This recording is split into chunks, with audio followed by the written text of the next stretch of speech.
सबैलाई जिसु गराए पिता अनि पुत्र अनि पवित्र आत्मामा आजको वचन एफिसीहरूलाई सन्त पौलले लेख्नुभएको धर्मपत्रबाट लिएको छु।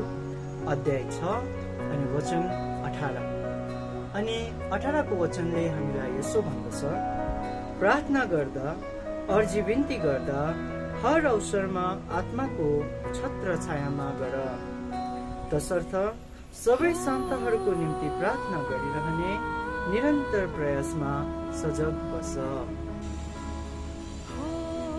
प्रभुको वचन। आउनुहोस् क्रिस्मा मेरा प्यारा दाजुभाइ तथा दिदीबहिनीहरू अनि मेरा प्रिय साथीहरूको आजको यस वचनलाई गहिरो रूपले मनोचिन्तन गरौँ। अनि यो महिना यीशुको पवित्र हृदयको महिना भएकोले आउनुहोस् हामी यीशुको पवित्र हृदय कहाँ बिन्ती गरौँ।